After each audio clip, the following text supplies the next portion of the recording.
Hello everyone, this is Ajay Shukla, faculty of English language at Target Vidyalok. तो आज फिर हम एक नए एपिसोड में, बेशक सी बात है ये एपिसोड 6 है, तो इसमें एक बेहतरीन टॉपिक को कवर करेंगे। जैसे मैंने प्रीवियस ईयर के पेपर को एनालिसिस किया, तो एनालिसिस करने के बाद मैंने पाया कि पार्ट्स ऑफ स्पीच में जो प्रोनाउन टॉपिक है उसमें भी बहुत सारे क्वेश्चंस बने हैं। यानी अगर हम प्रॉपर अप्रोच की देखें तो बहुत सारे ऐसे सेगमेंट्स हैं जिनसे क्वेश्चन बनना तय ही हो जाता है। जैसे प्रीपोजिशन हमने कवर ही कर दिया, साथ ही साथ आपको इडियम्स की टेक्निक बताई गई कि किस तरीके से आपको इडियम्स को लर्न करना है। उसी तरीके से हमने सब्जेक्ट वर्ब एग्रीमेंट को भी कवर किया। और फिर आज की इस सीरीज में, यानी आज के इस लेक्चर में हम समझेंगे कि प्रोनाउन से किस तरीके से क्वेश्चंस बनते हैं। तो बिल्कुल बेसिक से शुरुआत करेंगे, यानी जीरो से शुरुआत करेंगे, और फिर उस तरीके से यानी किस तरीके से आपके क्वेश्चंस बनते हैं, एग्जाम में कैसे क्वेश्चंस बनेंगे, उनकी क्या अप्रोच होनी चाहिए, तो उन सभी चीजों को एक एक करके हम समझते हुए चलेंगे। बहुत ही शानदार सेशन होने वाला है, आप बहुत कुछ सीखेंगे। या ये बोलें कि अगर प्रोनाउन से क्वेश्चंस बनेंगे तो आज से ही, यानी हम लेक्चर की शुरुआत करेंगे तो प्रोनाउन के क्वेश्चंस आपसे बाहर जाने वाले नहीं हैं। मैंने फिर बोला ना कि एनालिसिस आप करेंगे तो क्वेश्चन पेपर का पैटर्न आप समझेंगे और क्वेश्चन पेपर के पैटर्न को आप जानने का प्रयास करेंगे। इसी तरीके से, क्योंकि मेरा मानना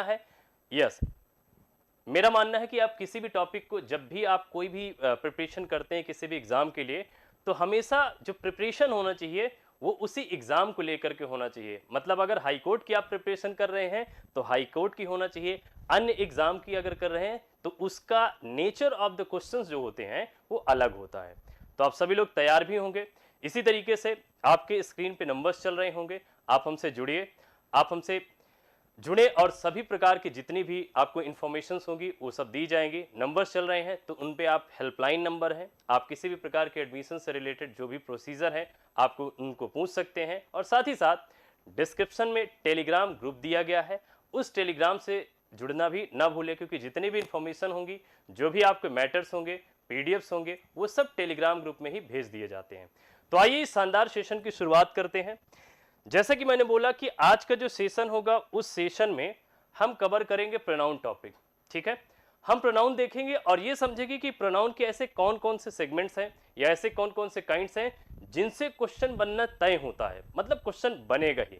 तो मुझे लगता है आप सब रेडी भी होंगे, और साथ ही साथ जल्दी जल्दी आप शेयर कर दें, सभी जितने भी आपके फ्रेंड ग्रुप्स हैं उनमें भी आप बता दें कि अजय सर लाइव आ चुके हैं। आइए शुरुआत करते हैं। ठीक है, तो आज हम नोट्स आप लेके बैठिएगा, क्योंकि आज पेन कॉपी आपको लेके बैठना है। हम बहुत सारी चीजें हैं जो नई सीखेंगे, बेहतर तरीके से समझने का प्रयास करेंगे। जैसे यहाँ पे प्रोनाउन की अगर बात करें, ठीक है, यहाँ पे प्रोनाउन अगर हम बात करें कि प्रोनाउन होता क्या है। ठीक, अब प्रोनाउन होता क्या है इसको समझ लेते हैं। एकदम बेसिक से शुरू कर रहा हूं, मैं चाहता हूं कि आप पेन कॉपी लेके बैठ जाएं और सारी चीजों को नोट डाउन भी करते चलें। मैंने कहा प्रोनाउन, ठीक है, अब समझेंगे कि प्रोनाउन होता क्या है। तो अगर प्रोनाउन की बात करें तो एक सेंटेंस पहले मैं लिख रहा हूं, मैंने कहा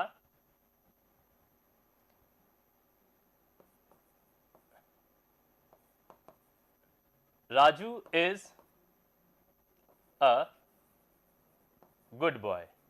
ठीक है, और फिर मैंने कहा he is my best friend. ठीक है, ये फिर एक सेंटेंस मैंने और कहा, द हॉर्स इज इंजर्ड।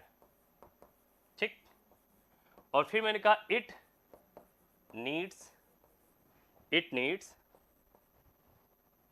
ठीक है,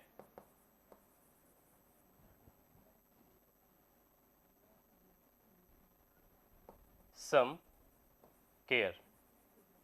ठीक है, ये इस सेंटेंस को आप देखिए, यहां पे मैंने दो सेंटेंस लिखा। पहला मैंने कहा कि Raju is a good boy, he is my best friend, और दूसरा सेंटेंस लिखा है the horse is injured, it needs some care. अब पॉइंट ये है यहां पे कि आप देखेंगे यहां पे राजू लिखा है, ठीक है, और राजू को रिप्लेस कौन कर रहा है यहां पे, ही। इसका मतलब राजू के लिए क्या यूज किया गया है, ही। दूसरा सेंटेंस यहां पे देखेंगे, the horse is injured, it needs some care. अब यहां पे अगर आप रीड आउट करेंगे तो जो इट आया है वो किसके लिए आया है, तो जवाब मिलेगा हॉर्स के लिए आया है। मैंने कहा राजू मेरा Raju is a good boy, Raju एक बहुत अच्छा लड़का है, he is my best friend, वो मेरा सबसे अच्छा दोस्त है। यहां पे जो ही का यूज किया गया है एक्चुअल में किसको रिप्लेस करने के लिए किया गया है, राजू को। और यहां पे इट जो यूज किया गया है वो हॉर्स को रिप्लेस करने के लिए यूज किया गया है। तो यहीं से डेफिनेशन निकल के आती है कि एक्चुअल में प्रोनाउन होता क्या है। जब हम प्रोनाउन की बात करेंगे तो प्रोनाउन वो पार्ट्स ऑफ स्पीच होता है या वो शब्द कहलाता है जो किसी भी सेंटेंस में नाउन को रिप्लेस करने के लिए यूज किया जाता है या फिर नाउन के इक्विवेलेंट काम करता है। तो यहां पे किसी भी सेंटेंस में नाउन की रिपीटेशन से बचा जा सके, मतलब उसी नाउन को आप सेंटेंस में फिर से ना यूज करें, तो उसके बदले जिस शब्द का यूज करते हैं वो अपना क्या कहलाएगा, प्रोनाउन। तो ये बात तो क्लियर हो गई। यस, अब बात आती है, हाँ अभी आगे बताऊंगा आपको कि जब काइंड्स ऑफ पर्सनल प्रोनाउन में पढ़ाऊंगा कि इट का यूज हम कंट्री के लिए भी करते हैं, इट का यूज हम नॉन लिविंग के लिए भी करते हैं और साथ ही साथ एनिमल के लिए भी हम करते हैं। क्लियर हुई बात? तो ये चीज आई थिंक क्लियर हो गया होगा। अब यहां पे इतना आपने समझा, तो काइंड्स ऑफ प्रोनाउन की अगर हम चर्चा करें, जैसे अगर हम काइंड्स ऑफ प्रोनाउन को समझना चाहें, ठीक है, काइंड्स ऑफ प्रोनाउंस में, ठीक, अगर काइंड्स ऑफ प्रोनाउन को समझने का प्रयास करें तो इसमें जैसे आएगा पर्सनल, ठीक, आप इसको नोट डाउन भी करते चलिएगा, पर्सनल, ठीक है, पर्सनल प्रोनाउन, और उसी तरीके से रिलेटिव, रिलेटिव, इसी तरीके से हम समझेंगे रिफ्लेक्सिव, रिफ्लेक्सिव, ठीक है, इसी तरीके से हम समझेंगे इंडेफिनिट, इंडेफिनिट, फिर इसी तरीके से हम समझेंगे रेसिप्रोकल, रेसिप्रोकल, ठीक, ये सारी चीजों को आपको नोट डाउन करना है।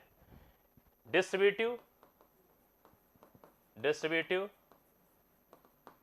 इसी तरीके से डिमॉन्स्ट्रेटिव, डेमोन्स्ट्रेटिव, इसी तरीके से इंट्रोगेटिव, इंट्रोगेटिव, इसी तरीके से हम बोलेंगे एम्फैटिक, एम्फैटिक, और साथ ही साथ यहां पे हो जाएगा एक्सक्लामेटरी, एक्सक्लामेटरी। और इसमें मैं बताता हूं आपके हाई कोर्ट की दृष्टि से कौन सा इंपॉर्टेंट है। समझिएगा, यहां पे मैंने प्रोनाउन लिख दिया, ठीक, तो ये इसको आप कॉपी करना है, ये काइंड्स है, ठीक। यहां पे काइंड्स ऑफ प्रोनाउंस में आप अक्सर देखेंगे किताबों में किसी में 10 लिखा रहता है, किसी में 11 लिखा रहता है। जो 11वां होता है वो एक्चुअल में पर्सनल प्रोनाउन का ही पार्ट होता है, जिसे अक्सर कई किताबों में आप लिखा हुआ देखेंगे कि वो पजेसिव प्रोनाउन को भी अलग कर देता है। पजेसिव जो प्रोनाउन होता है उसको वो अलग टाइप से रिप्रेजेंट करते हैं, लेकिन एक्चुअल में आप देखेंगे तो 10 ही प्रकार के होते हैं। और इसमें आपके हाई कोर्ट के लिए कौन कौन से इंपॉर्टेंट है, पढ़ेंगे हम सब कुछ, पढ़ेंगे हम सब कुछ, लेकिन हाई कोर्ट के पॉइंट ऑफ व्यू से कौन कौन से इंपॉर्टेंट है, तो आइए इसको भी समझ लेते हैं। अब पॉइंट ये है कि इसमें पर्सनल प्रोनाउन से आपके एग्जाम में खूब मतलब ढेर सारे क्वेश्चन बनेंगे, साथ ही साथ रिलेटिव प्रोनाउन से क्वेश्चन बनेंगे, यानी ये भी इंपॉर्टेंट है। रिफ्लेक्सिव से बनेगा, यहां इंडेफिनिट से बनेगा, रेसिप्रोकल। क्वेश्चन कहां से नहीं बनेगा, तो ना तो आपका एक्सक्लेमेटरी से बनेगा, ना तो आपका क्वेश्चन बनेगा एम्फैटिक से, और ना ही आपका क्वेश्चन बनेगा इंट्रोगेटिव से। डेमोन्स्ट्रेटिव से भी ना के बराबर क्वेश्चन बनता है, और यहां से भी क्वेश्चन बनेगा। मतलब अगर आप पढ़ेंगे तो एक्चुअल में यहां पे समझने की बात है कि सबसे ज्यादा क्वेश्चन पर्सनल से बनता है, फिर इसी तरीके से रिलेटिव से बनेगा आपका, फिर बनेगा रिफ्लेक्सिव, इंडेफिनिट, रेसिप्रोकल। और सबसे खूबसूरत बात यह है इसमें कि जो सबसे ज्यादा थोड़ा सा लेंदी पड़ता है वो आपका हो जाएगा पर्सनल प्रोनाउन, इसके कॉन्सेप्ट ज्यादा हैं, और इसी तरीके से यहां पे रिलेटिव प्रोनाउन, बाकी के कॉन्सेप्ट ज्यादा नहीं है, ठीक है। बाकी के आप अगर सोचेंगे कि क्या बहुत ज्यादा कॉन्सेप्ट हैं, तो मैं बोलूंगा बहुत ज्यादा बाकी के कॉन्सेप्ट नहीं है। क्लियर है भाई? यहां तक आई थिंक क्लियर हो गया होगा। पंकज कुमार जी, मैंने यही बोला कि जनरली क्या होता है 10 ही होंगे, एक आपके एक्स्ट्रा जो किताब में वो लिख देता है वो पजेसिव प्रोनाउन लिखता है, और एक्चुअल में मैं आपको बताऊं कि पजेसिव प्रोनाउन पर्सनल प्रोनाउन का ही पार्ट होता है, तो उसको आप अलग से मत मानिए कि 11 होते हैं, ठीक है। अब इतना हो गया, तो अब हमें समझना होगा पर्सनल प्रोनाउन से। तो आपकी जो अगली हेडिंग होगी, यानी हम सीक्वेंस में पढ़ेंगे, पर्सनल समझेंगे, रिलेटिव पढ़ेंगे, फिर रिफ्लेक्सिव समझेंगे, तो पर्सनल प्रोनाउन में थोड़ा सा आपका टाइम लगेगा। ठीक, अब बात आती है कि भाई पर्सनल प्रोनाउन होता क्या है, तो भाई इसकी हेडिंग होना चाहिए और मैं चाहूंगा इसको आप नोट करते हुए चलिएगा और फिर नोट करने के बाद आप क्वेश्चन उठाइएगा। आपसे एक एक क्वेश्चन बनने वाले हैं, तो ये बिल्कुल मत सोचिएगा कि सर क्वेश्चन कर पाएंगे कि नहीं कर पाएंगे, ऑफ कोर्स आप कर पाएंगे। तो आपकी जो हेडिंग होगी वो पर्सनल होगी, पर्सनल। एकदम आप सेशन में आप बने रहिएगा, पर्सनल प्रोनाउन से क्वेश्चन बाहर जाने ही वाला नहीं है। यहां पे पर्सनल प्रोनाउन, अब बात आती है पर्सनल प्रोनाउन क्या है, तो जो पर्सन्स को डिनोट करते हैं, यानी जो तीनों पर्सन्स को डिनोट करने के लिए यूज किए जाते हैं, तो उन्हीं को हम पर्सनल प्रोनाउन के नाम से जानते हैं। ठीक है, अब दूसरी पॉइंट बताते हैं। यहाँ पे पर्सनल प्रोनाउन के अंतर्गत देखेंगे तो आई और वी आता है। ठीक है, इसी तरीके से यू आता है और इसी तरीके से हम रखेंगे ही, शी और साथ ही साथ इट, और फिर हम इसको रख देंगे देखो। ठीक है, ये आपका हो गया। ये किसके अंतर्गत होगा, तो आप पाएंगे कि ये जाएगा first person, second person, third person. तो मतलब ये आई और वी जो होता है इसको हम फर्स्ट पर्सन के अंतर्गत रखेंगे, ये फर्स्ट पर्सन होगा। ठीक, इसी तरीके से इकलौता यू है जिसको हम सेकेंड पर्सन के अंतर्गत रखते हैं, ये हो गया। और इसी तरीके से अपना ही, शी, इट, दे की अगर बात करें तो ये थर्ड पर्सन के अंतर्गत आएगा। यानी इंग्लिश में अगर कोई आपसे पूछे, यस, इंग्लिश में आपसे कोई पूछे कि पर्सन्स कितने होते हैं, तो आप बोलेंगे 3 होते हैं। यहां पे क्या हुआ, आई वी को हम रखेंगे फर्स्ट पर्सन, इसी तरीके से यू को हम रखेंगे सेकेंड पर्सन। खूब अच्छे समझना है, ध्यान रख, इधर नजरें इधर होना चाहिए। और यहां पे मैंने कहा ही, शी, इट और दे की बात करेंगे तो ये किसके अंतर्गत आएगा, थर्ड पर्सन। अब अगला पॉइंट, यहां पे अगला पॉइंट ये हुआ कि जब भी मेल को आपको डिनोट करना होगा, मेल को, तो ये मेल के लिए हम यूज करते हैं ही का, और जब हम बात करते हैं फीमेल के लिए तो फीमेल के लिए आएगा शी। ठीक है, इसी तरीके से न्यूटर जेंडर के लिए यानी नॉन लिविंग के लिए, तो नॉन लिविंग के लिए हम यूज करेंगे इसका। ठीक है, ये नॉन लिविंग। ठीक, अब आती है बात कि कौन से ऐसे प्रोनाउन है जिनको हम सिंगुलर मानेंगे और कौन से ऐसे प्रोनाउन है जिनको हम प्लूरल मानेंगे। तो फिर से समझिएगा, आई हो गया, इसी तरीके से ही हो गया, शी हो गया और साथ ही साथ हम इट हो गया। किसी भी सेंटेंस में अगर आप इनको यूज करते हैं तो ये अपने आप में एक्चुअल में ये सिंगुलर माने जाएंगे। कैसे माने जाएंगे, ये सिंगुलर माने जाएंगे। क्लियर बात। दूसरा, अगर हम यू की बात करें तो यू जो होता है वो दोनों तरीके से यूज किया जाता है, यानी ये सिंगुलर भी माना जाएगा और साथ ही साथ इसे हम प्लूरल भी मानते हैं। दूसरा पॉइंट। तीसरा क्या हुआ, अगर हम वी की बात करें और साथ ही साथ दे की बात करें तो ये हमेशा इनको क्या माने जाएंगे, ये प्लूरल माने जाएंगे। ठीक है, ये देखिए, इन सारी चीजों को आप स्क्रीनशॉट लेके चलिएगा, क्लियर हो जाएगा। मैंने क्या बोला कि अगर आई, ही, शी और इट इनका यूज करते हैं किसी भी सेंटेंस में तो ये हमेशा सिंगुलर माने जाएंगे। दूसरा, अगर आप यू की बात करते हैं तो ये सिंगुलर भी होता है और प्लूरल भी होगा।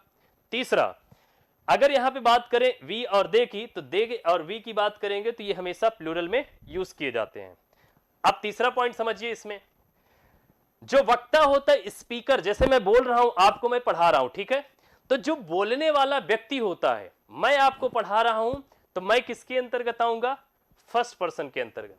इसका मतलब जो स्पीकर होता है, स्पीकर हमेशा बिलोंग करेगा फर्स्ट पर्सन से। और साथ ही साथ जब हम लिसनर की बात करते हैं, अर्थात जो सुनने वाला होता है, जैसे आप सुन रहे हैं इस समय, तो आप हो जाएंगे सेकंड पर्सन के बारे में, यानी आप होंगे सेकंड पर्सन। और जिसके बारे में बात होती है, ठीक है, यस, जिसके बारे में बात होती है, जिसके बारे में चर्चा होती है, तो वो हमेशा थर्ड पर्सन कहलाता है। तो फिर से सुनिएगा, speaker first person, listener second person, और जिसके बारे में बात होती है वो हमेशा थर्ड पर्सन के अंतर्गत कहलाता है। क्लियर हुआ? ये इतना पॉइंट समझ में आया सबको? कोई दिक्कत तो नहीं यहां तक?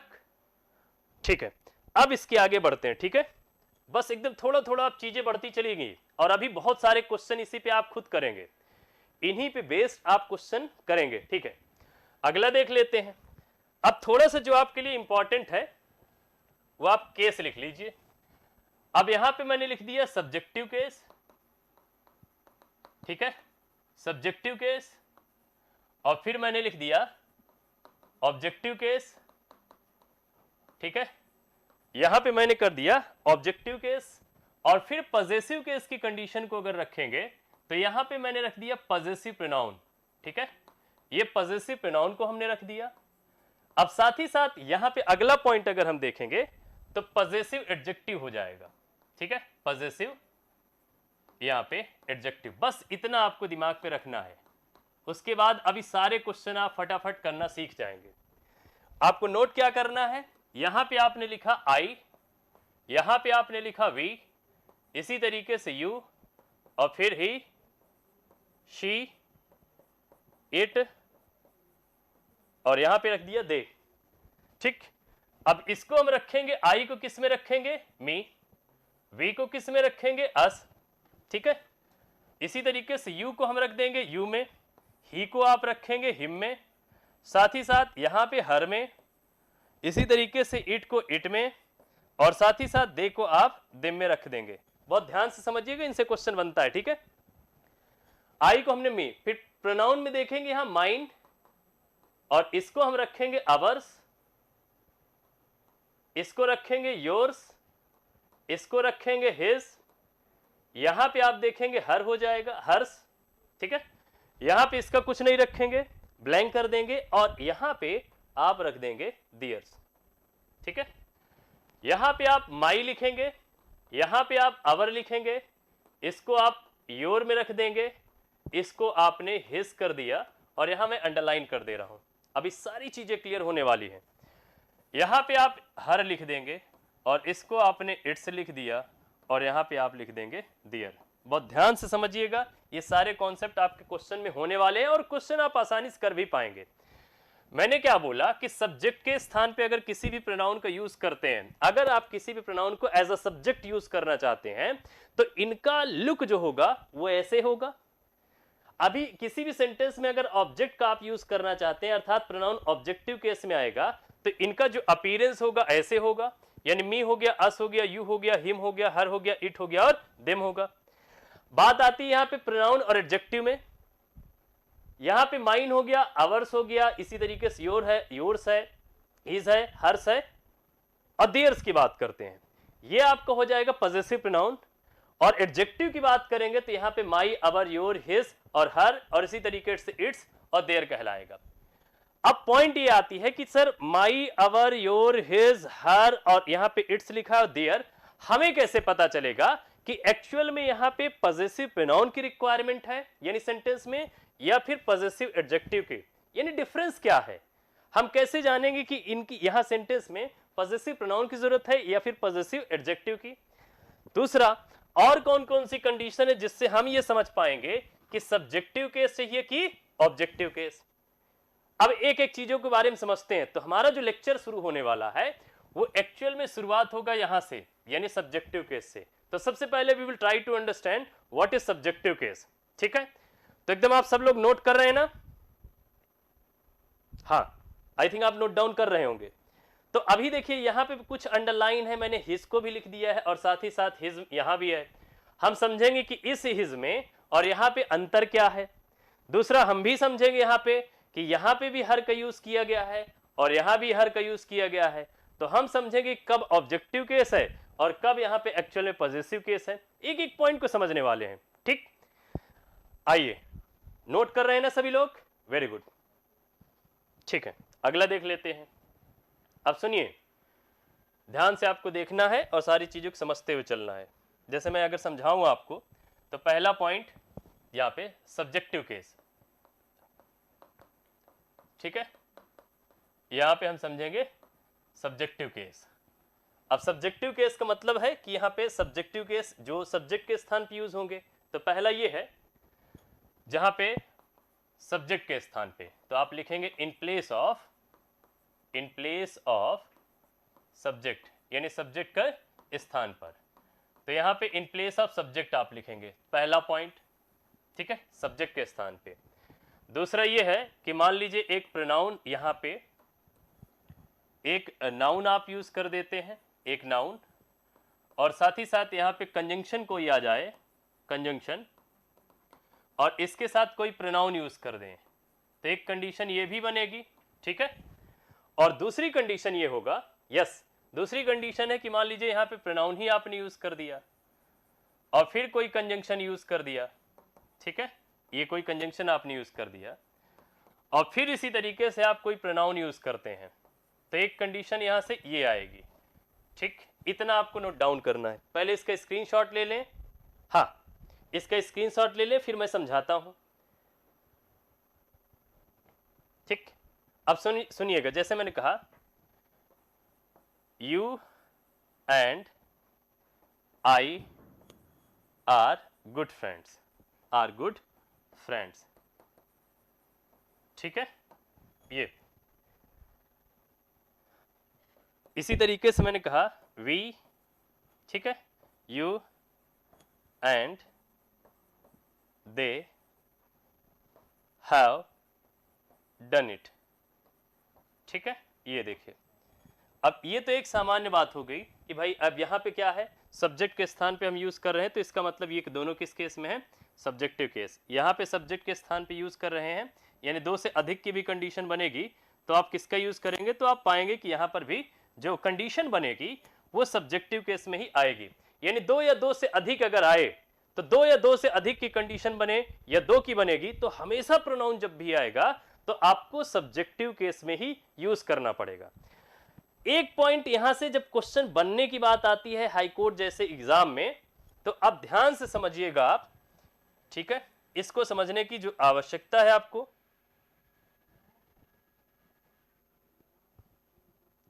यहां पे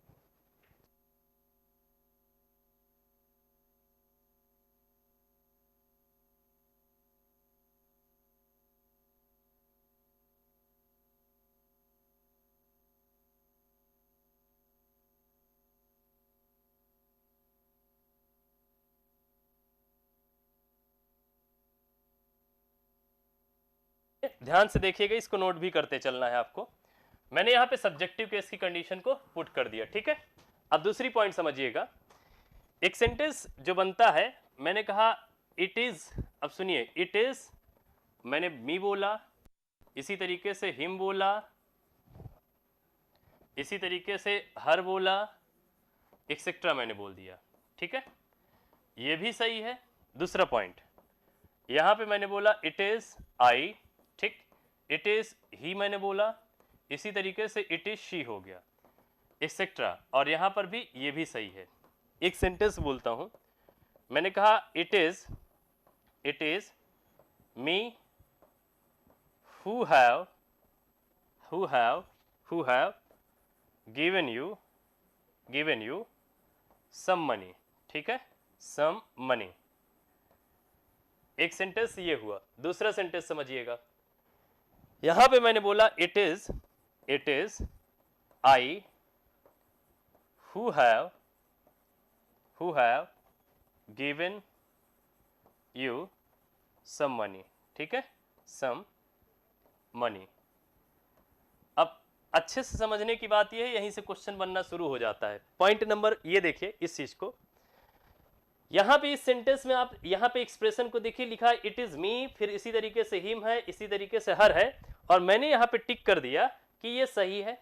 दूसरा पॉइंट, यहां पे मैंने बोला it is I, it is he, it is she, और यहां पे देखा आपने कि ये भी क्या है, सही है, ठीक। पॉइंट समझने का आप प्रयास करिएगा कि जब इट इज के बाद आप सब्जेक्टिव यूज करते हैं चाहे ऑब्जेक्टिव यूज करें, यानी इट इज के बाद चाहे आप सब्जेक्टिव यूज करें और चाहे आप ऑब्जेक्टिव यूज करें, दोनों कंडीशन सही मानी जाती है, यानी दोनों कंडीशन को आप सही मान लेंगे। क्लियर है? तो दोनों कंडीशन यहां पे सही मानी जाती है, लेकिन जैसे ही आप इनके बाद कुछ वर्ड जोड़ देते हैं, और वर्ड के रूप में चाहे हु हो, चाहे आप whom का यूज करें, चाहे आप दैट का यूज करें, एक्सेट्रा, आप इनमें से किसी का भी अगर यूज करते हैं, तो ऐसी कंडीशन में यहां पर इनके ठीक पहले वाला जो भी प्रोनाउन होगा, यानी इन वर्ड के ठीक पहले वाला जो भी प्रोनाउन होगा, वो किसी स्थिति में ऑब्जेक्टिव केस में नहीं आएगा। यानी कौन सा केस बनेगी यहां पे? Subjective case. तो इससे क्वेश्चन बने हैं आपके हाई कोर्ट में भी और अन्य परीक्षाओं में, लेकिन यहां पे मैं हाई कोर्ट की ही बात कर रहा हूं। पॉइंट मैंने क्या बोला कि यहां पे इट इज मी आप बोल सकते हैं जब इसके बाद सेंटेंस आए ही ना, पूरा सेंटेंस इंट हो जाए। और जैसे ही यहां पर इनके बाद कुछ ऐड कर देते हैं, इनके बारे में बताना शुरू कर देते हैं, तो आपने अतिरिक्त में who have given you some money को जोड़ दिया है। और जब जोड़ने की कंडीशन बनेगी तो कंडीशन यहां पे हमेशा सब्जेक्टिव की होगी, ना कि ऑब्जेक्टिव केस में। ये सबको आई थिंक क्लियर हो गया होगा। तो इसलिए ये वाले यहां से मी को आप हटा देंगे और यहां करेक्ट कौन सा होगा, तो एग्जैक्टली यहां पे आई की कंडीशन जो होगी वो सही मानी जाएगी। ठीक है, हाँ, ये पॉइंट आपको दिमाग में सेट कर लेना है। तो आप क्या यूज करेंगे यहां पे, आई। ठीक है, अगला पॉइंट देखिए यहीं से, ये तो सब्जेक्टिव की कंडीशन डन हो गई, हाँ सर डन हो गई। अब दूसरा कंडीशन यहां पे बनता है, यहां पे ऑब्जेक्टिव की। दूसरी कंडीशन क्या बनेगी, ऑब्जेक्टिव की बनेगी। तो चलिए ऑब्जेक्टिव की भी देख लेते हैं। अगर हम ऑब्जेक्टिव की समझने का प्रयास करें तो ऑब्जेक्टिव के देख लेते हैं। ठीक, अब ऑब्जेक्टिव की कंडीशन क्या है, आइए देखते हैं। अगला पॉइंट देखिए। ठीक, आपको लिखना है ऑब्जेक्टिव केस, ऑब्जेक्टिव केस। ठीक, ये ऑब्जेक्टिव केस की कंडीशन को आइए समझ लेते हैं। अब नोट डाउन करना है ऑब्जेक्टिव केस में, तो अब समझेंगे कि कौन कौन सी ऐसी कंडीशंस हैं जहां पे यूज होने वाला प्रोनाउन हमेशा ऑब्जेक्टिव केस में होना चाहिए। सारी चीजों को आप स्क्रीनशॉट भी लेते चलिएगा और समझते चलिएगा। ठीक है, तो पहला क्या है, मुख्य क्रिया, यानी मुख्य क्रिया के बाद यहां पे आपको जो नोट करना है वो आफ्टर मेन वर्ब। ठीक है, यहां पे आप लिखेंगे मुख्य क्रिया के बाद। ठीक है, क्रिया के बाद पहला कंडीशन। दूसरा कंडीशन जो आपको नोट डाउन करना है, ठीक है, प्रीपोजिशन के बाद, प्रीपोजिशन के बाद, इसको पूरा ये नोट डाउन करते हुए चलिएगा। अगला देखिए, यहां पे मैंने कहा लेट के बाद, लेट के बाद। ठीक, ये तीन कंडीशन देखिएगा, इन्हीं पे बेस्ड हम क्वेश्चन भी करने वाले हैं। पहला कंडीशन ये है कि ऑब्जेक्टिव केस कहां कहां आता है, तो जहां भी आप मुख्य क्रिया का यूज करते हैं, यानी सेंटेंस में अगर मेन वर्ब आए तो मेन वर्ब के बाद जहां भी प्रोनाउन की कंडीशन बनेगी वो प्रोनाउन हमेशा किस केस में यूज होगा, तो जवाब होगा सर ऑब्जेक्टिव केस में होना चाहिए। अगला पॉइंट, अगर कहीं भी प्रीपोजिशन, अब देखिए कैसे एक दूसरे से चीजें कनेक्टेड हैं, इंटरलिंक्ड हैं, यानी आपने प्रीपोजिशन को पढ़ा ही है, हाँ सर पढ़े हैं। अब अगर कहीं भी आप प्रीपोजिशन यूज करते हैं तो प्रीपोजिशन के बाद प्रोनाउन किस केस में आना चाहिए, ऑब्जेक्टिव केस में आएगा। दूसरा पॉइंट, एक वर्ड होता है लेट। अब लेट के बाद कहीं भी अगर आप प्रोनाउन की कंडीशन को पुट करना चाहते हैं तो हमेशा ऑब्जेक्टिव केस के स्थिति बनेगी ऑफ कोर्स। तो जैसे मैंने कहा, ये मैंने कहा he teaches me, he teaches me, और यहां पे मैंने लिख दिया इंग्लिश। ठीक है, ही टीचेस मी इंग्लिश। इसी तरीके से मैंने कहा देयर इज नो डिफरेंस, ठीक है, डिफरेंस बिटवीन, अब देखिए यहां पे मैं सेंटेंस लिख रहा हूं, मैंने कहा बिटवीन यू एंड, ठीक है, मी। अब आप बताइए, यहां पे बताना है आपको, एक सेंटेंस यहां पे मैंने लिख दिया नो एरर और डी पार्ट कर दिया, इसी तरीके से इसको सी पार्ट में कर दिया, इसको मैंने कर दिया बी पार्ट, और ये आपका हो जाएगा ए पार्ट। जवाब बताइए क्या गलती इसमें एग्जिस्ट करता है कि नहीं। ठीक है, यहां पे आप जवाब दीजिए, इसमें बताना है कि है कि नहीं। अगला पॉइंट अगर देखें, ठीक, अगला पॉइंट देखिए, अगले में मैंने कहा there is no enmity between you and me. ठीक, इसको भी मैंने डिवाइड कर दिया नो एरर, ये डी पार्ट हो जाएगा। इसी तरीके से आप रख देंगे इसको सी पार्ट, यहां पे हो जाएगा अपना बी पार्ट, और ये हो जाएगा ए पार्ट। इसको आप पढ़ें और जवाब दें। फिर मैंने कहा लेट मी डू इट, ठीक है, लेट मी डू इट, ये ऑब्जेक्टिव केस है। इसी तरीके से मैंने कहा लेट हर, ठीक, लेट हर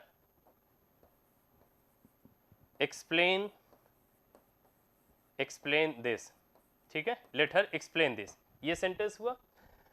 अब यस, यहां पे आप देखेंगे तो ये सभी कंडीशंस को आप अच्छे से समझेंगे तो आपको चीजें क्लियर हो जाएंगी। यहां पे पहली कंडीशन में मेन वर्ब टीच है, पढ़ाना एक क्रिया है, एक्शन को डिनोट कर रहा है, तो यहां पे मेन वर्ब के बाद की जो स्थिति बनेगी वो हमेशा ऑब्जेक्टिव केस में होगी, जो कि यहां पे मी दिया भी है। दूसरा, यहां पे मैंने कहा देयर इज नो डिफरेंस, ठीक है, बिटवीन यू एंड मी, और आपने पढ़ा है कि बिटवीन क्या है, तो अंडरस्टूड है कि बिटवीन एक प्रीपोजिशन है, अच्छे से आपने पढ़ा है। और प्रीपोजिशन के बाद की जो कंडीशन बनती है प्रोनाउन की, तो एग्जैक्टली जो गिवन प्रोनाउन होना चाहिए वो हमेशा ऑब्जेक्टिव केस में आएगा। यस, तो यहां पे यू जो होता है वो सब्जेक्ट ऑब्जेक्ट दोनों में सेम होता है, जैसा कि शुरू में दिखाया भी गया है। यहां पे आप देखेंगे तो मी नहीं होगा, मी की यहां पे मी होगा कि नहीं होगा, पहले ये बताइए, मी होगा कि नहीं होगा, बोलिए। तो आप पाएंगे यस, हाँ, आप पाएंगे कि ये सेंटेंस क्या है, सही है। क्यों सही है? क्योंकि एग्जामिनर आपको कैसे देगा, मैं फिर से बता देता हूं। एग्जामिनर जो होगा यहां से आपको करेगा क्या कि चुपचाप यहां पे आई लिख देगा, यहां पर मी को हटा करके एग्जामिनर जो होगा वो आपको आई लिख के देगा, और आपको बोलने में भी बढ़िया लगेगा कि there is no difference between you and I, जो कि ठीक लगेगा, हाँ, जो कि आपको ठीक लगेगा। अब पॉइंट ये यहां पे है कि यहां बिटवीन है, ठीक है, तो बिटवीन के बाद ऑब्जेक्टिव केस, और यहां पर आई नहीं होगा, आई की जगह पे क्या होगा, मी, या ये भी सही है, ठीक है। तो कहीं भी अगर प्रीपोजिशन देता है तो प्रीपोजिशन के बाद हमेशा प्रोनाउन ऑब्जेक्टिव होगा, तो there is no difference between you and I नहीं होगा, बल्कि there is no difference between you and me होगा। क्यों? क्योंकि ये प्रीपोजिशन है, और प्रीपोजिशन के बाद ये भी ऑब्जेक्ट और ये भी ऑब्जेक्टिव केस में आएगा। सेम कंडीशन देख लीजिए, there is no enmity, enmity का मतलब होता है बैर या शत्रुता। मैंने कहा तुम्हारे और मेरे बीच कोई दुश्मनी नहीं है, कोई बैर नहीं है, तो there is no enmity between you and I नहीं होगा, यू एंड मी की कंडीशन रखेंगे, क्योंकि बिटवीन जो है प्रीपोजिशन है। यहां पे देखिए, लेट के बाद जो भी वर्ड आएगा, ठीक है, लेट के बाद आने वाला वर्ड हमेशा ऑब्जेक्टिव केस में होना चाहिए, और यहां पे लेट के बाद आया है तो ये भी ऑब्जेक्टिव केस में आना चाहिए। यहां तक सबको समझ में आया? कोई दिक्कत तो नहीं है? अगर दिक्कत नहीं है तो कुछ क्वेश्चंस का आप जवाब दे के बताइए, ठीक है। अब इसका पहले वाले का आप जवाब दें कि इसका आंसर क्या होगा, सभी लोग जवाब दें, सभी लोग जवाब दें। मैंने कहा I told dash to obey their teachers, I told dash to obey their teachers. अब बताइए यहां पे दे होगा, हिम होगा, ही होगा कि देम होगा कि अस होगा। तो आप अंडरस्टूड यहां पे आसानी से समझ जाएंगे कि सर इस सेंटेंस में अगर हम देखें एग्जैक्टली यहां पर, तो ये दोनों तो सब्जेक्टिव केस में है, तो यहां से तो ये दोनों तो हट जाएंगे। क्यों हटेंगे? क्योंकि ये जो होगा टोल्ड, टोल्ड एक्चुअल में ये मेन वर्ब है, ठीक है। अब बात आती है देम आएगा कि अस, क्योंकि ये दोनों किस केस में है, ऑब्जेक्टिव केस में है कि नहीं। लेकिन आगे के सेंटेंस को पढ़ने के बाद यहां पे ये बात समझ में आ रही कि देयर लिखा है, और आपको अच्छे से पता है कि दे ही होता है जो देम में चेंज होता है, हाँ सर, और इसी को हम चेंज कर देते हैं देयर्स में, है ना, और इसी को हम चेंज कर देते हैं देयर में। क्लियर है? तो हमें पता है कि यहां पे देयर जो आया है वो टीचर के ऊपर पोजीशन दिखा रहा है, तो यानी यहां पे देम वाली कंडीशन सही हो जाएगी, सी वाला। तो जितने लोग बोल रहे हैं कि सर सी वाला होगा, एग्जैक्टली वो करेक्ट है। अब एक सेंटेंस यहां पे देखिए, यहां पे लिखा he is visor then dash, ठीक। अब इस सेंटेंस का आप जवाब देने के पहले मैं एक सेंटेंस का पहले आपसे जवाब लूंगा कि आप बताइए यहां पे ये सेंटेंस जो मैं लिखने जा रहा हूं, क्या उसमें किसी भी प्रकार की गलती है? ठीक है,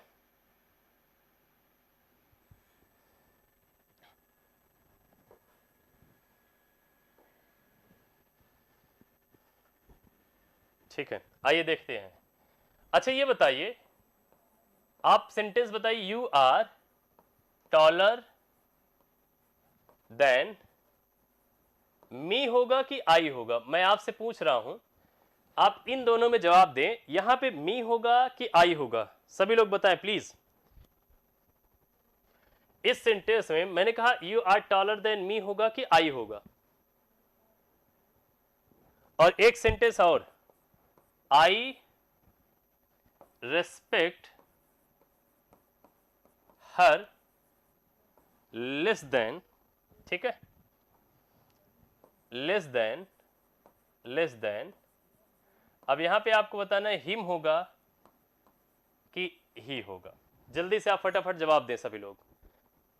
ये दो सेंटेंस मैं लिख रहा हूं और ये दो सेंटेंस में यहां पे हिम और ही और यहां पे मैंने लिखा मी और आई। आपको इन दोनों का जवाब देना है। अब मैं समझा रहा हूं, ध्यान से समझिएगा। इस सेंटेंस को अगर आप देखेंगे तो you are taller than me होगा कि आई, तो मैं बताना चाहूंगा इस सेंटेंस में यहां पे मी नहीं होगा बल्कि यहां पे आई हो जाएगा, ठीक है। अब इसको भी समझना है कैसे। दूसरा यहां पे लिखा है आई respect her less than him होगा कि ही होगा, और इस सेंटेंस में एक्चुअल में यह ही नहीं होगा बल्कि यहां से क्या होना चाहिए, ही होगा। अब समझाता हूं। अक्सर आप बोलचाल की भाषा में ये बोलते हैं ना कि सर जो कंपैरिजन होना चाहिए किसी भी सेंटेंस पे, जब हम तुलना करते हैं, कंपैरिजन दो चीजों के बीच हो रही है। अगर मैं बोर्ड की तुलना करूंगा तो बोर्ड से ही होना चाहिए, व्यक्ति की तुलना है तो व्यक्ति से होना चाहिए, सब्जेक्ट की तुलना है तो सब्जेक्ट से होना चाहिए, ऑब्जेक्ट से अगर तुलना है तो किससे होना चाहिए, ऑब्जेक्ट से। इसका मतलब ये होती है कि तुलना जो होगी वो बराबरी में की जाती है, कभी भी असमान तुलना की जाएगी नहीं। तो आप बोलेंगे सर असमान तुलना कभी भी की ही नहीं जाती। मैंने कहा बहुत बढ़िया। इसका मतलब ये निकला कि यहां पे एज अ सब्जेक्ट के रूप में देखेंगे तो यू है, ये क्या है, सेंटेंस का सब्जेक्ट है। अगर दो सब्जेक्ट के बीच तुलना होगी तो आप हमेशा याद रखिएगा कि देन के बाद क्या आना चाहिए, सब्जेक्ट आएगा, है ना।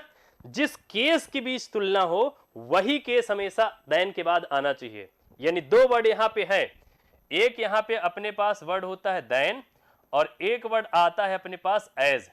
अगर कहीं भी देन और एज आपको दिख जाए तो आप ऐसे समझिएगा इनके साथ सब्जेक्टिव केस भी आता है, यानी आप सब्जेक्टिव केस की भी कंडीशन को रखेंगे और साथ ही साथ इनके बाद ऑब्जेक्टिव केस की भी कंडीशन रख देंगे।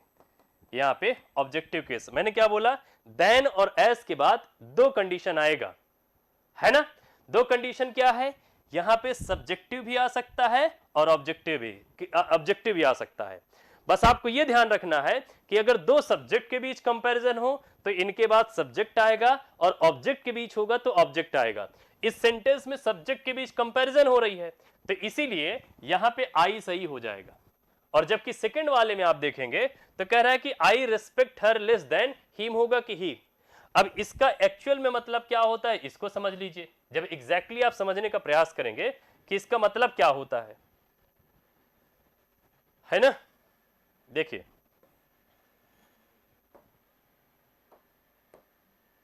ठीक है, इसको आप समझिए। जैसे आप इसको ऐसे बोलेंगे आई रेस्पेक्ट, ठीक है, हर लेस देन आई रेस्पेक्ट, ठीक है, हिम होगा। ये है इसका मतलब, यानी तुलना का भाव समझिएगा। मैंने बोला I respect her less than him का अर्थ ये होगा कि इसको आप बोलेंगे I respect her less than I respect him, ये है। अब जो कंपैरिजन का भाव है ना वो कंपैरिजन इसके और इसके बीच हो रहा है, यानी ऑब्जेक्ट के बीच। और आप पाएंगे कि ये रेस्पेक्ट करना मेन वर्ब है और मेन वर्ब के बाद हमेशा ऑब्जेक्टिव केस आएगी। तो जब यहां पे कंपैरिजन ऑब्जेक्ट के बीच हो तो आप ऑब्जेक्टिव केस रखेंगे और अगर कंपैरिजन सब्जेक्ट के बीच हो तो आप सब्जेक्टिव केस रखेंगे। तो इसीलिए जो पहला वाला सेंटेंस था वहां सब्जेक्ट के बीच कंपैरिजन हो रही थी और जबकि सेकंड वाले सेंटेंस में ऑब्जेक्ट के बीच कंपैरिजन की जा रही है। कोई दिक्कत तो नहीं है। इस वजह से यहां पर ऑब्जेक्टिव केस आएगा। कितने लोगों को सब्जेक्टिव ऑब्जेक्टिव समझ में आया? हाँ, मिल जाएगी अनम जी, भिजवा देंगे उसको, ठीक है। कितने लोगों को समझ में आया? ये पॉइंट समझ में आ रहा है सबको? ठीक है।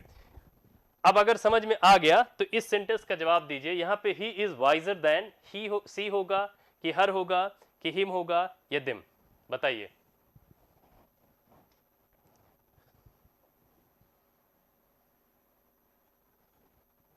ठीक, बोलिए यहां पे। ठीक है, तो आप समझ ही गए होंगे। तो यहां पे कंडीशन इन तीनों को आप हटा दीजिए। ये जब तीनों हट जाएंगे तो यहां पे कंडीशन हो जाएगी शी की, तो ए वाला हो जाएगा। क्यों? क्योंकि कंपैरिजन यहां पे सब्जेक्ट के बीच की जा रही है। ठीक है, अगला देखिए, इसका आप बताइए यहाँ पे क्या होगा। He runs as fast as, me होगा कि माई होगा कि माइन होगा कि आई। तो ये दोनों तो आप जान ही गए होंगे कि यहाँ पे ये होना नहीं चाहिए, तो इन दोनों को हटा दीजिए। अब आप मुझे जवाब देंगे मी होगा कि आई होगा, इसी का आपको जवाब देना है। ठीक है, इसी का आप रिप्लाई करिए कि यहाँ पे एग्जैक्टली होना क्या चाहिए इस सेंटेंस में। तो आप पाएंगे कि ये सब्जेक्ट है, तो दो सब्जेक्ट के बीच कंपैरिजन की जा रही है। जब दो सब्जेक्ट के बीच कंपैरिजन होगी तो हम सब्जेक्ट ही तो यूज करेंगे। अगर कंपैरिजन सब्जेक्ट के बीच हो रही है तो इसका मतलब दोनों सब्जेक्ट के बीच होगा, तो सब्जेक्टिव केस आएगा। अगला देख लीजिए। ठीक है, अगला देखिए यहाँ पे, अभी कुछ देर पहले मैंने पढ़ाया था। ठीक है, अब इसका आप जवाब दीजिए यहाँ पे क्या होना चाहिए। यहाँ पे लिखा है it was dash who always stands true to his word through all thick and thin. ठीक, और अभी कनेक्टिव की कंडीशन बताया था, तो कनेक्टिव की कंडीशन में आप समझ लेते हैं यहाँ पे क्या होगा। तो यहाँ पे देखेंगे हु आया है, ठीक है, हु आ गया है। तो अब यहाँ पे ही होगा कि दे होगा कि हिज होगा कि देम। तो ये देम तो कभी होगा नहीं और हिज भी कभी नहीं होगा क्योंकि हमें पता है हमें पता है कि हमें इसका एंटीसीडेंट होगा, अर्थात इसके ठीक पहले सब्जेक्टिव केस लाना है। ठीक, अब आगे बता रहा है कि किसी भी वर्ब में एस या ईएस अगर जोड़ते हैं, ठीक है, एस या ईएस, तो वर्ब किस फॉर्म में हो जाती है, सिंगुलर में। और साथ ही साथ यहां पे देखेंगे हिज लिखा है, तो इट के लिए तो हिज होगा नहीं, इसका मतलब ही से ही हिज बनता है।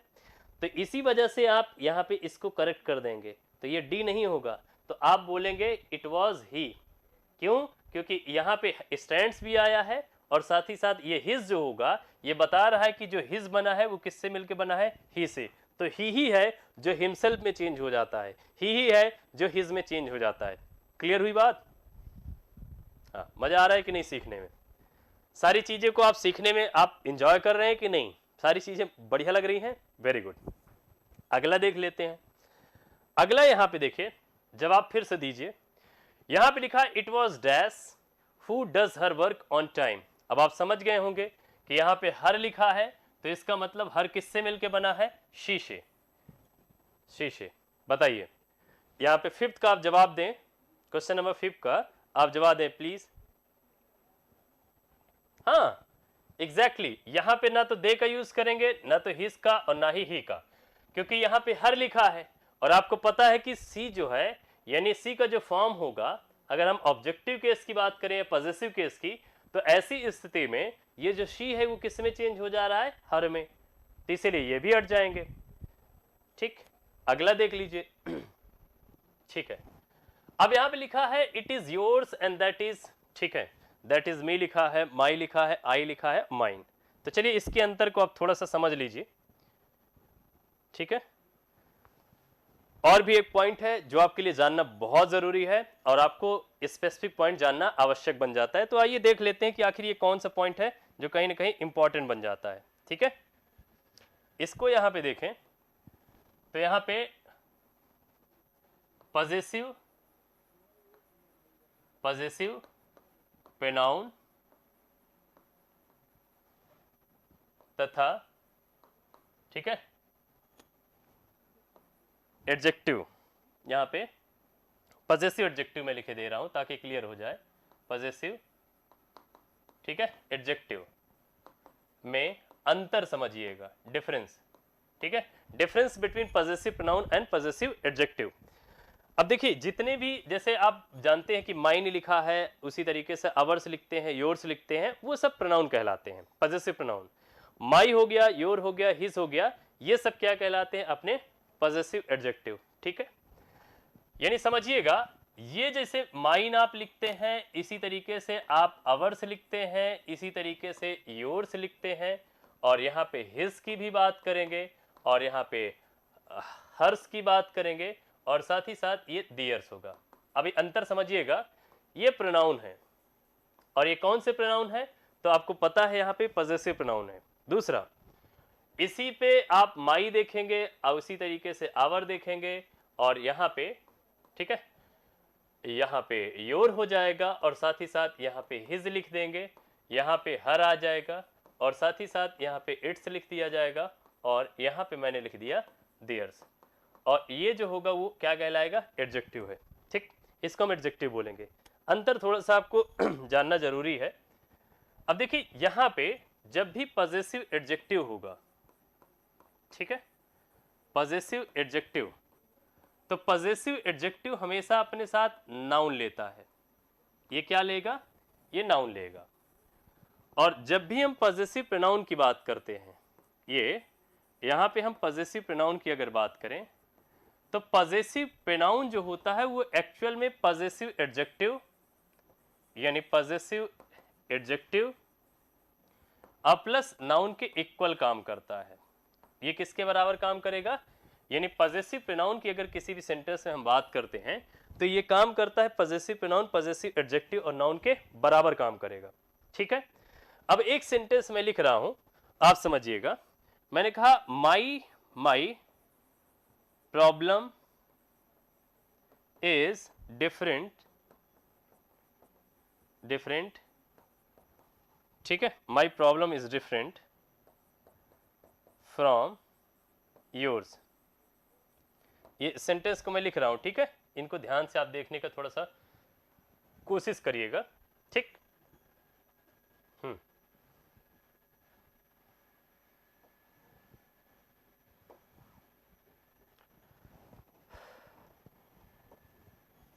ठीक है, आइए देखिए यहां पे क्या है, माई problem is different from yours. और दूसरा सेंटेंस मैंने लिखा hours is a great country,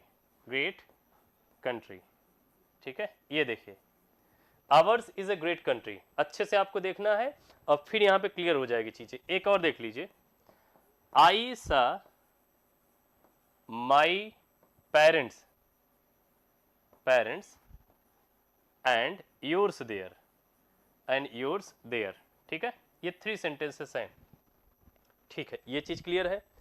यहां पे इस सेंटेंस में अगर आप देखेंगे, ठीक है, तो यहां पे हो क्या रहा है कि माई है, और माई किसके अंतर्गत आएगा, तो आप देखेंगे पॉजेसिव एडजेक्टिव है, और पॉजेसिव एडजेक्टिव क्या लेता है यहां पे, नाउन। यहां पे पेरेंट्स देखेंगे तो पेरेंट्स अपने आप पे क्या कहलाएगा, नाउन ही है। ठीक है, यहां पे देखिए माई है और माई के बाद क्या आया है, प्रॉब्लम, और प्रॉब्लम अपने आप में क्या है, नाउन है। ठीक है, लेकिन यहां पे योर्स है, और यहां पर भी आप देखेंगे योर्स का मैंने यूज किया है। अब पॉइंट ये है कि जब भी हम बात करेंगे पॉजेसिव प्रोनाउन में, तो पॉजेसिव प्रोनाउन किसके बराबर काम करता है, पॉजेसिव एडजेक्टिव और नाउन के। तो ये जब पॉजेसिव एडजेक्टिव और नाउन के बराबर काम करेगा तो इसका मतलब इसके साथ कोई नाउन आना ही नहीं चाहिए, क्योंकि ये दोनों इसके इक्वल काम कर रहे हैं। पॉजेसिव प्रोनाउन में पॉजेसिव एडजेक्टिव भी है और साथ ही साथ नाउन है, तो इसलिए अगर आप फिर से यूज करेंगे तो ये सुपरफ्लुअस कंडीशन कहलाएगी। और इंग्लिश में सुपरफ्लुअस कंडीशन को कभी भी सही माना ही नहीं जाता, यानी ग्रामर में उसको प्रेफरेंस दिया ही नहीं जाएगा। तो अब पॉइंट ये निकलता है कि सर योर्स का मतलब यहां पे क्या है, योर्स का मतलब होता है योर प्लस नाउन, ये योर प्लस नाउन। और एग्जैक्टली इस सेंटेंस में जो मतलब निकला है वो आप कहना चाहते हैं कि योर पेरेंट्स। ये देखिए ये क्या कहना चाहते हैं, योर पेरेंट्स। अब यहां पे आप ऐसे समझने के लिए कुछ देर के लिए बोल सकते हैं कि I saw my parents and your parents there, लेकिन सही नहीं होगा। क्यों, क्योंकि एक बार किसी भी सेंटेंस में अगर आप किसी नाउन का यूज कर देते हैं तो उस नाउन की रिपीटिशन की ही नहीं जाती है, और एक्चुअल में नाउन बना ही इसलिए है कि वो प्रोनाउन को, यहां पे प्रोनाउन बना ही इसलिए है कि नाउन को रिप्लेस किया जा सके।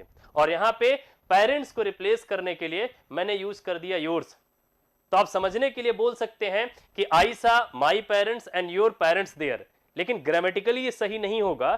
तो आप योर पेरेंट्स को रिप्लेस कर देंगे यहां पे योर्स से, तो आप बोलेंगे I saw my parents and yours there. समझ में आया यहां पे, ये पॉइंट समझ पा रहे हैं सभी लोग।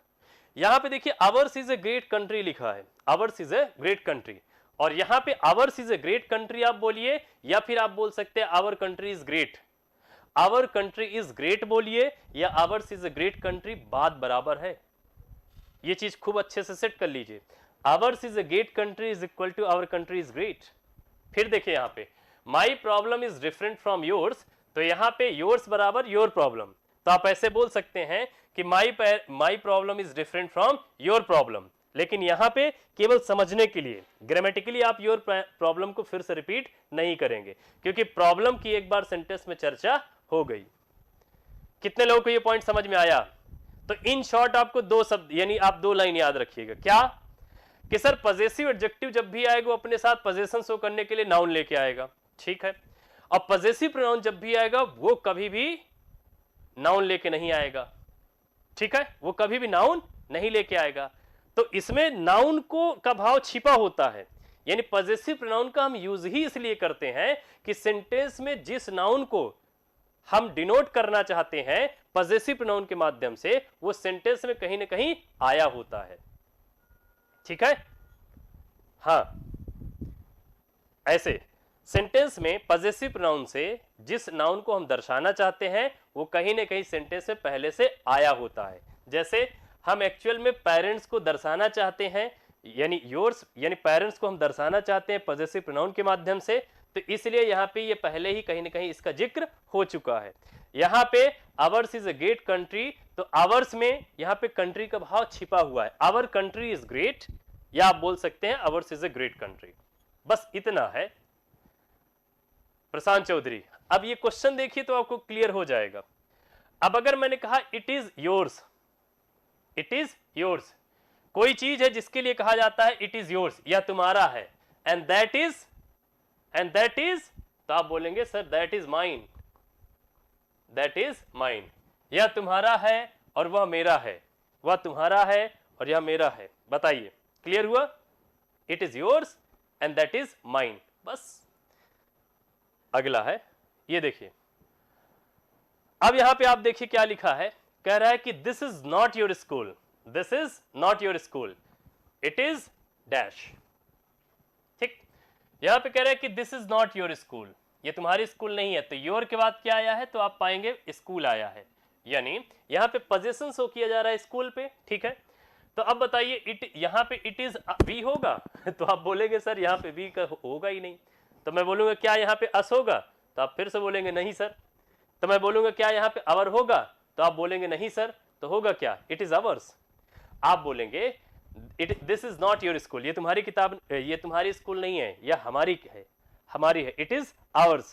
तो इट इज आवर्स में क्या छिपा है, our school, it is our school, यहां पे इट इज आवर स्कूल है, ये आप ये कहना चाहते हैं इट इज आवर स्कूल। अब चूंकि इस सेंटेंस में पहले ही स्कूल की चर्चा हो गई है, ये मेंशन कर दिया गया है ना, तो जब स्कूल पहले आ ही चुका है तो फिर से स्कूल लगाने की आवश्यकता है, तो आपका जवाब होगा सर फिर से उसके बाद आवश्यकता नहीं पड़ेगी। मैंने कहा बहुत बढ़िया, तो आप केवल क्या यूज कर देंगे, आवर्स का यूज करेंगे। अब कॉन्सेप्ट क्लियर हुआ कि नहीं? कॉन्सेप्ट क्लियर हो रहे हैं सभी को? अब कॉन्सेप्ट सारी चीजें क्लियर हो रहे हैं कि नहीं? सारे लोग बताएं, ठीक है। हाँ, एक बार इसको फटाफट इस सेशन को लाइक भी कर दें, एक बार फटाफट सभी लोग लाइक कर दें, ठीक है, ठीक है। तो आशा करता हूं ये पॉइंट आप समझ गए होंगे, यहां तक कोई भी दिक्कत नहीं आई होगी, यहां तक किसी भी प्रकार की कोई कंफ्यूजन या कोई डाउट नहीं होंगे। सबको एक बार कमेंट सेक्शन में बताएं कि आपको समझ में आया।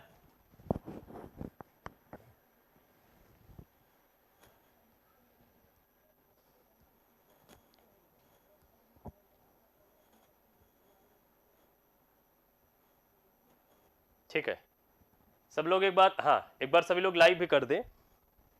अब देखिए यहां पे जैसे ऑर्डर की बात करते हैं तो एक पॉइंट समझ लीजिए, सीक्वेंस ऑफ, सीक्वेंस समझिएगा, सीक्वेंस ऑफ प्रोनाउंस, ठीक है, in a sentence, sequence of pronouns in a sentence, यानी एक प्रोनाउन का, यानी किसी भी सेंटेंस में प्रोनाउन का सीक्वेंस क्या होना चाहिए, उनका क्रम क्या होगा, ठीक है। अब एक समझिएगा, एक होता है 231, 2, 3 और फिर हम बोलते हैं 1, और एक होता है 1 + 2 + 3, एक होता है 231 और एक होता है 123। ये क्रम सभी लोगों ने सुना भी होगा। हाँ, अब सुनिए, यहां पे जब हम 123 का मतलब यहां पे आई, यहां पे इसका मतलब 1 का मतलब होता है आई और बी, ये 2 का मतलब होता है यू, और 3 का मतलब होता है कि ही, शी, इट, दे, और कोई नाउन भी होगा तो इसी के अंतर्गत आएगा। यहां पे है 231 यानी second person, third person, first person. In general, yes yes. अब ऐसे समझिए, अगर कहीं भी आपको ये लगता है कि भूल की बात की गई है ना, अगर कहीं भी लगता है दोष, अगर कहीं भी लगता है अपराध, ठीक है, क्षमा इत्यादि, क्षमा इत्यादि, ठीक है, इन सभी का भाव निकले, इन सभी का भाव निकलता है तो हम 123 को फॉलो कर देते हैं। और इन जनरल, सामान्य अर्थों में हम किसका यूज करते हैं? 231। गुड सेंस, आप कह सकते हैं गुड सेंस के लिए आप बोल सकते हैं कि गुड सेंस में हम किसका यूज करेंगे? तो 231। और बैड सेंस की बात होगी तो 123। ऐसे भी आप समझ सकते हैं, मैं आपको बताता हूं। इन जनरल आप कभी भी मान लीजिए भूल जाएं, कभी, यस, हाँ, तो कभी भी ऐसे समझिएगा कि आप भूल गए, मान लीजिए सर 231 123 याद नहीं आ रहा है, ठीक है।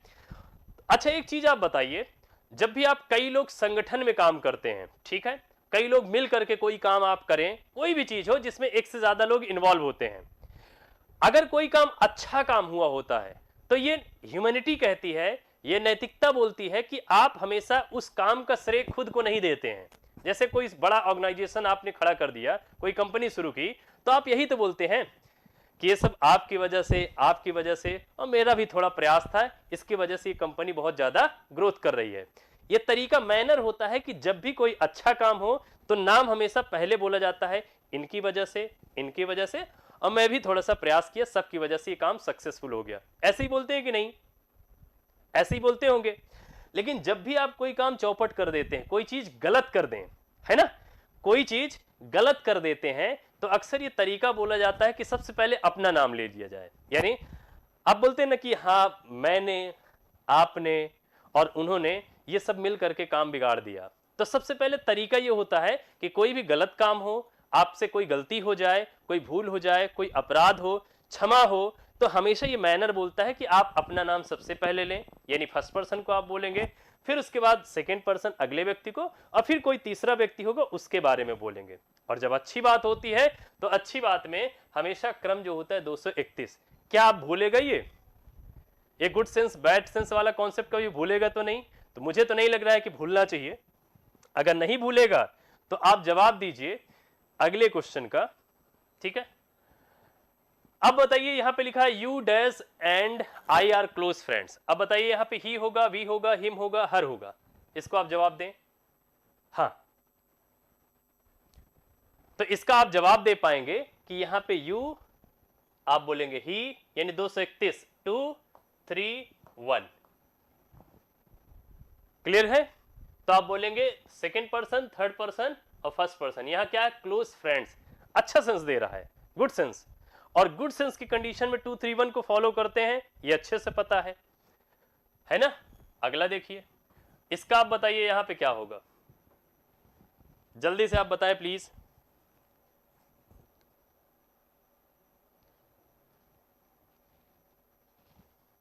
इसका भी आप जवाब दे ही सकते हैं।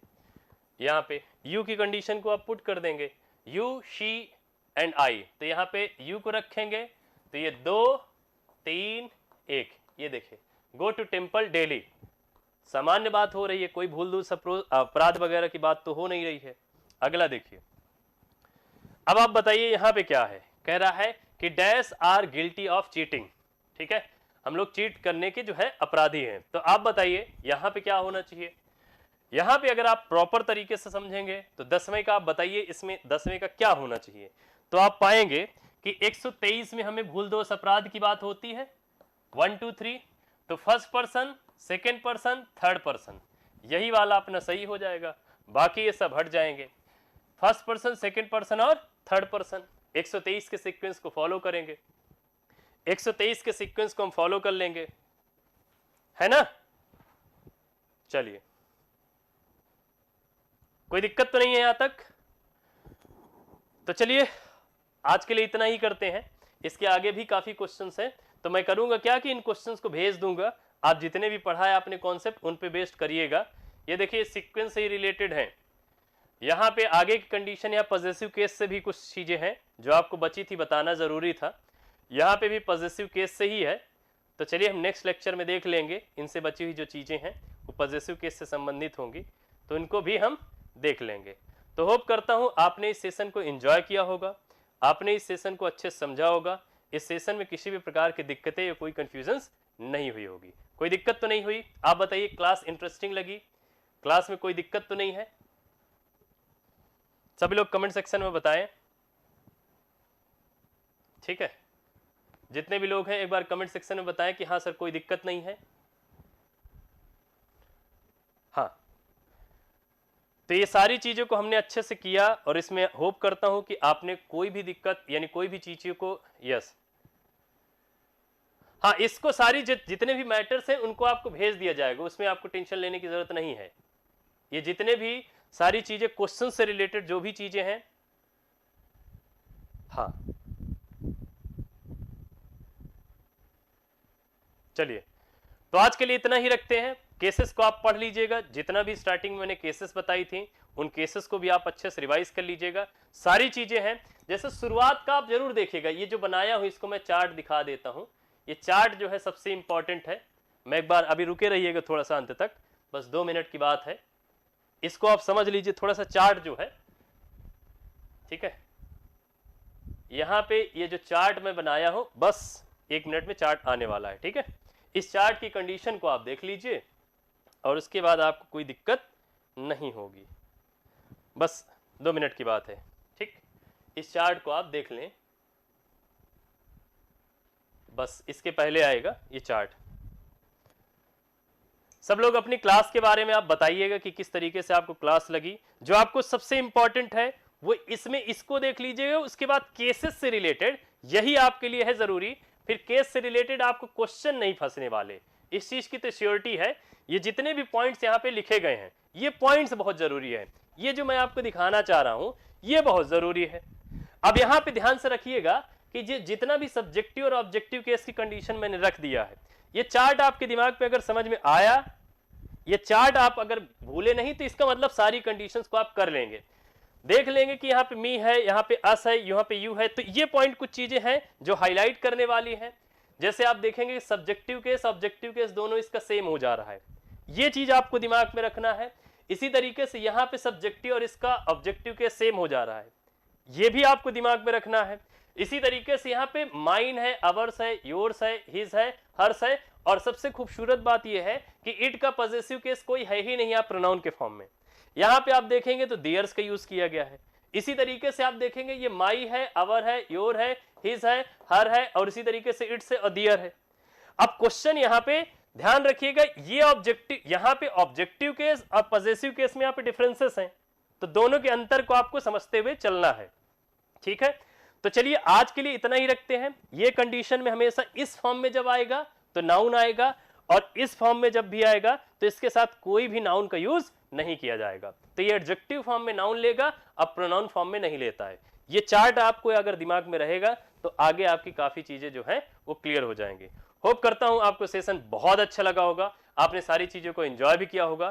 तो आज के लिए इतना ही, थैंक यू सो मच। और हाँ, मुझसे आप बिल्कुल जुड़िए, यानी पूरी टीम से आप जुड़िए। तो आपके स्क्रीन पे है ना जो टेलीग्राम का एक आप डिस्क्रिप्शन बॉक्स में आप देखेंगे तो उसमें आपको नंबर्स दिए गए हैं, आप हमसे जुड़ सकते हैं और एक बेहतर सफलता को सुनिश्चित कर सकते हैं, ठीक है। तो इस पे कॉल करें, आप एडमिशन से रिलेटेड जो भी प्रोसीजर्स हैं उनके बारे में पूछ सकते हैं। और साथ ही साथ टेलीग्राम से तो बिल्कुल ना जुड़ना भूलें, क्योंकि ये जो क्वेश्चंस होंगे मैं टेलीग्राम पे अभी जाके ही भिजवा दूंगा, तो वहां से आप जाकर के इन क्वेश्चंस की प्रैक्टिस कर सकते हैं। ये बहुत इंपॉर्टेंट है। और जो भी क्वेश्चंस आपको मिलेंगे, जैसे कल के थे, कल के पहले के थे, तो वो सारे क्वेश्चंस को आप अच्छे से जाकर के करिएगा। और कोई भी डाउट्स होंगे तो आप कमेंट सेक्शन में लिख के बोलिएगा कि सर इसको आप बताइए, और क्लास कैसे लगी इसके बारे में आपको कमेंट सेक्शन में बताइएगा, ठीक है। तो आज के लिए इतना ही, थैंक यू सो मच।